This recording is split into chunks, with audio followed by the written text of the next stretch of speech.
As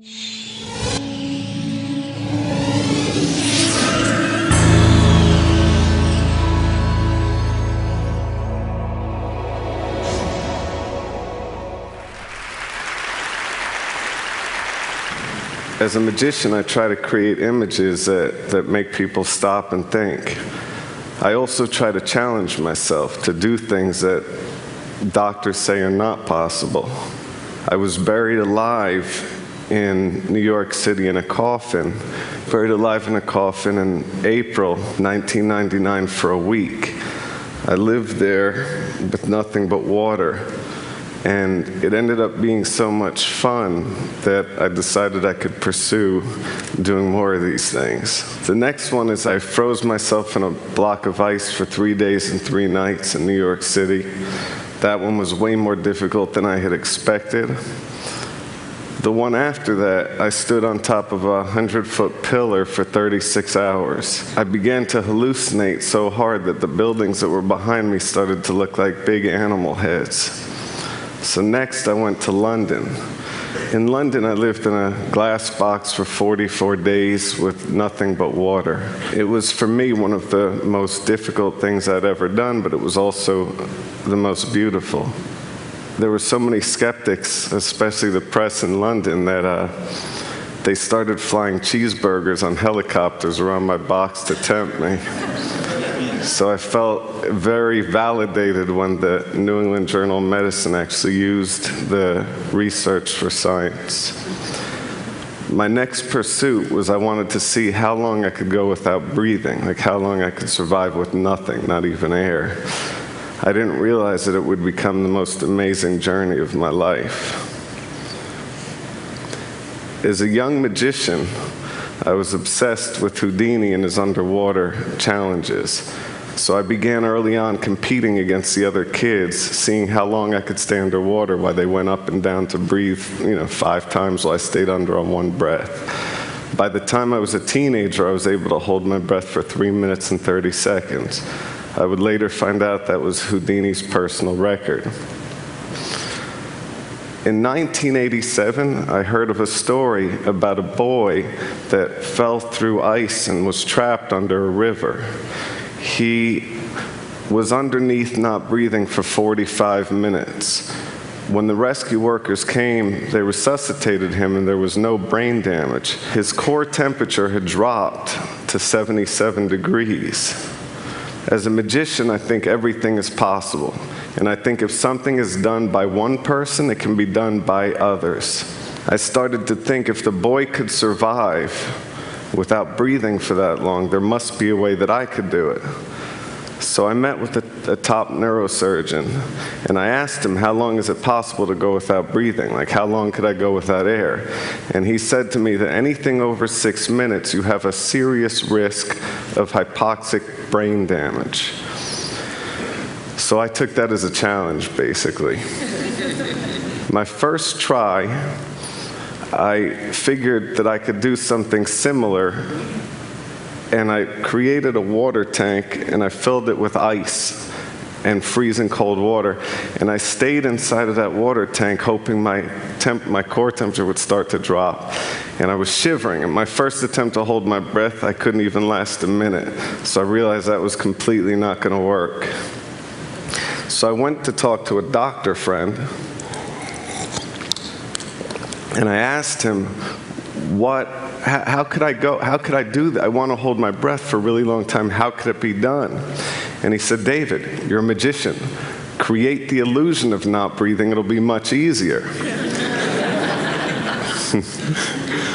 So he came up with this idea of creating a rebreather with a CO2 scrubber, which was basically a tube from Home Depot with balloons duct taped to it that he thought we could put inside of me, and somehow I'd be able to circulate the air and rebreathe with this thing in me. This is a little hard to watch, but this is that attempt.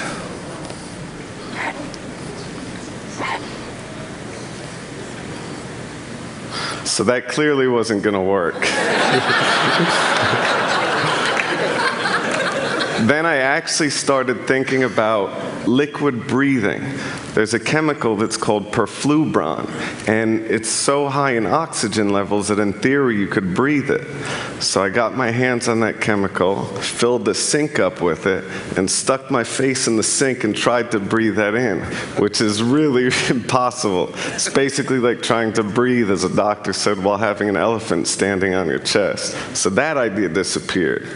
Then I started thinking, would it be possible to hook up a heart-lung bypass machine and have a surgery where it was a tube going into my artery and then appear to not breathe while they were oxygenating my blood? Which was another insane idea, obviously. Then I thought about the craziest idea of all the ideas. To actually do it. To actually try to hold my breath past the point that doctors would consider you brain dead. So I started researching into pearl divers, because they go down for 4 minutes on one breath. And when I was researching pearl divers, I found the world of free diving. It was the most amazing thing that I ever discovered, pretty much. There's many different aspects to free diving. There's depth records where people go as deep as they can, and then there's static apnea. That's holding your breath as long as you can in one place without moving. That was the one that I studied. The first thing that I learned is when you're holding your breath, you should never move at all. That wastes energy, and that depletes oxygen, and it builds up CO2 in your blood. So I learned never to move, and I learned how to slow my heart rate down. I had to remain perfectly still and just relax and think that I wasn't in my body and just control that. And then I learned how to purge. Purging is basically hyperventilating. You blow in and out. You do that, you get lightheaded, you get tingling, and you're really ridding your body of CO2. So when you hold your breath, it's infinitely easier. Then I learned that you have to take a huge breath, and you just hold and relax and never let any air out, and just hold and relax through all the pain. Every morning, and this is for months, I would wake up, and the first thing that I would do is I would hold my breath out of 52 minutes, I would hold my breath for 44 minutes. So basically what that means is I would purge, I'd breathe really hard for a minute, and then I would hold immediately after for 5.5 minutes. Then I would breathe again for a minute, purging as hard as I can, then immediately after I would hold again for 5.5 minutes. I would repeat this process 8 times in a row. Out of 52 minutes, you're only breathing for 8 minutes. At the end of that, you're completely fried. Your brain, you feel like you're walking around in a daze and you have these awful headaches. Basically, I'm not the best person to talk to when I'm doing that stuff. I started learning about the world record holder. His name is Tom Zetas, and this guy is perfectly built for holding his breath. He's 6'4", he's 160 pounds, and his total lung capacity is twice the size of an average person. I'm 6'1" and fat. We'll say big boned. I had to drop 50 pounds in 3 months. So everything that I put into my body I considered as medicine. Every bit of food was exactly what it was for its nutritional value. I ate really small, controlled portions throughout the day, and I started to really adapt my body.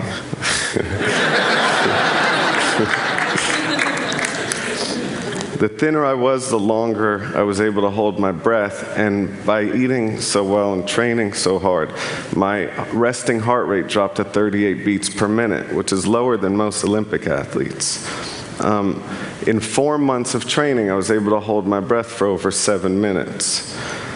I wanted to try holding my breath everywhere. I wanted to try it in the most extreme situations to see if I could slow my heart rate down under duress. I decided that I was going to break the world record live on primetime television. The world record was 8 minutes and 58 seconds, held by Tom Zetas, that guy with the whale lungs I told you about. I assumed that I could put a water tank at Lincoln Center and if I stayed there a week not eating, I would get comfortable in that situation and I would slow my metabolism, which I was sure would help me hold my breath longer than I had been able to do it. I was completely wrong. I entered the Sphere a week before the scheduled air date, and I thought everything seemed to be on track. 2 days before my big breath hold attempt for the record, the producers of my television special thought that just watching somebody holding their breath and almost drowning is too boring for television. So I had to add handcuffs while holding my breath to escape from. This was a critical mistake. Because of the movement, I was wasting oxygen, and by 7 minutes I had gone into these awful convulsions. By 7:08, I started to black out, and by 7 minutes and 30 seconds, they had to pull my body out and bring me back.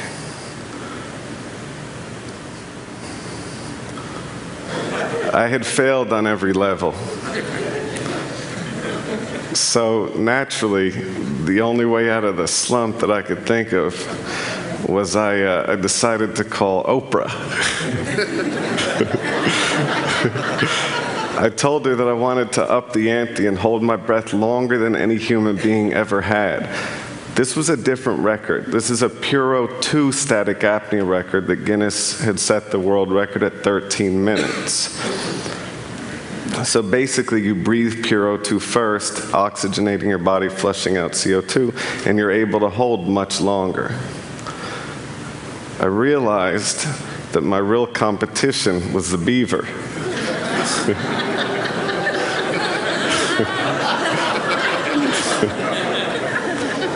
In January of '08, Oprah gave me 4 months to prepare and train. So I would sleep in a hypoxic tent every night. A hypoxic tent is a tent that simulates altitude at 15,000 feet, so it's like base camp Everest. What that does is you start building up the red blood cell count in your body, which helps you carry oxygen better. Every morning again, after getting out of that tent, your brain is completely wiped out. My first attempt on Puro 2, I was able to go up to 15 minutes. So it was a pretty big success.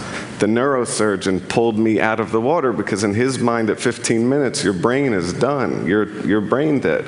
So he pulled me up and I was fine. There was one person there that was definitely not impressed. It was my ex-girlfriend. While I was breaking the record underwater for the first time, she was sifting through my BlackBerry, checking all my messages. My brother had a picture of it. So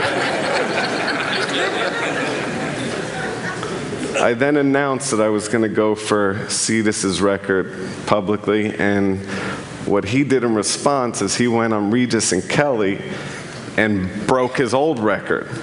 Then his main competitor went out and broke his record. So he suddenly pushed the record up to 16 minutes and 32 seconds, which was 3 minutes longer than I had prepared. You know, it was longer than the record. Now, I wanted to get the Science Times to document this. I wanted to get them to do a piece on it. So I did what any person seriously pursuing scientific advancement would do. I walked into the New York Times offices and did card tricks to everybody. So I don't know if it was the magic or the lore of the Cayman Islands, but John Tierney flew down and did a piece on the seriousness of breath holding. While he was there, I tried to impress him, of course, and I did a dive down to 160 feet, which is like, you know, basically the height of a 16-story building. And as I was coming up, I blacked out underwater, which is really dangerous. That's how you drown. Luckily, Kirk had seen me, and he swam over and pulled me up. So I started full focus. I completely trained to get my breath hold time up for what I needed to do. But there was no way to prepare for the live television aspect of it being on Oprah. But in practice, I would do it face down, floating on the pool. But for TV, they wanted me to be upright so they could see my face, basically. The other problem was the suit was so buoyant that they had to strap my feet in to keep me from floating up. So I had to use my legs to hold my feet into the straps that were loose, which was a real problem for me. That made me extremely nervous, raising the heart rate. Then what they also did was, which we never did before, is there was a heart rate monitor, and it was right next to the sphere. So every time my heart would beat, I'd hear the beep, beep, beep, beep, you know, the ticking really loud, which is making me more nervous, and there's no way to slow my heart rate down. So normally, I would start at 38 beats per minute, and while holding my breath, it would drop to 12 beats per minute, which is pretty unusual.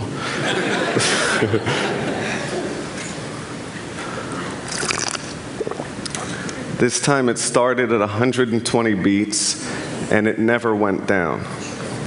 I spent the first 5 minutes underwater desperately trying to slow my heart rate down. I was just sitting there thinking, I've got to slow this down, I'm going to fail. And I was getting more nervous, and the heart rate just kept going up and up, all the way up to 150 beats. Basically, it's the same thing that created my downfall at Lincoln Center. It was a waste of O2. When I made it to the halfway mark at 8 minutes, I was 100% certain that I was not going to be able to make this. There was no way for me to do it. So I figured Oprah had dedicated an hour to doing this breath hold thing. If I had cracked early, it would be a whole show about how depressed I am. So I figured I'm better off just fighting and staying there until I black out, at least, and they can pull me out and take care of me and all that. I kept pushing to 10 minutes. At 10 minutes, you start getting all these really strong tingling sensations in your fingers and toes, and I knew that that was blood shunting, when the blood rushes away from your extremities to provide oxygen to your vital organs. At 11 minutes, I started feeling throbbing sensations in my legs, and my lips started to feel really strange. At minute 12, I started to have ringing in my ears, and I started to feel my arm going numb. And I'm a hypochondriac, and I remember arm numb means heart attack, so I started to really get really paranoid. Then at 13 minutes, maybe because of the hypochondria, I started feeling pains all over my chest. It was awful. At 14 minutes, I had these awful contractions, like this urge to breathe.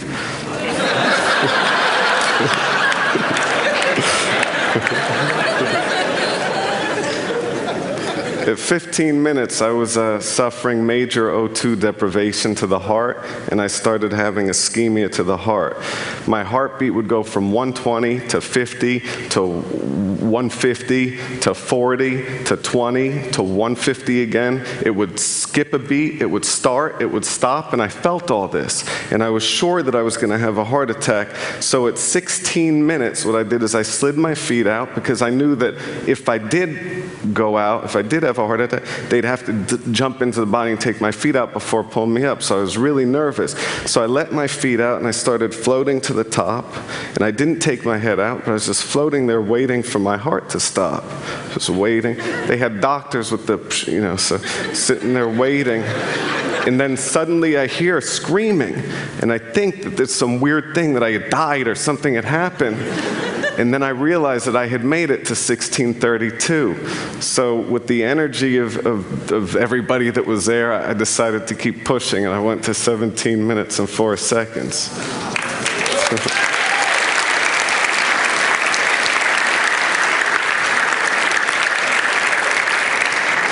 As though that wasn't enough, what I did immediately after is I went to Quest Labs and had them take every blood sample that they could to test for everything and to see where my levels were so the doctors could use it once again. I also didn't want anybody to question it. I had the world record, and I wanted to make sure it was legitimate. So I get to New York City the next day, and this kid walks up to me. I'm walking out of the Apple store. This kid walks up to me. He's like, "Yo, D." I'm like, "Yeah?" He said, "If you really held your breath that long, why'd you come out of the water dry?" I was like, "What?" And that's my life. So, but As a magician, I try to show things to people that seem impossible. And I think magic, whether I'm holding my breath or shuffling a deck of cards, is pretty simple. It's practice, it's training, and it's practice, it's training, and experimenting while pushing through the pain to be the best that I can be. And that's what magic is to me. So thank you.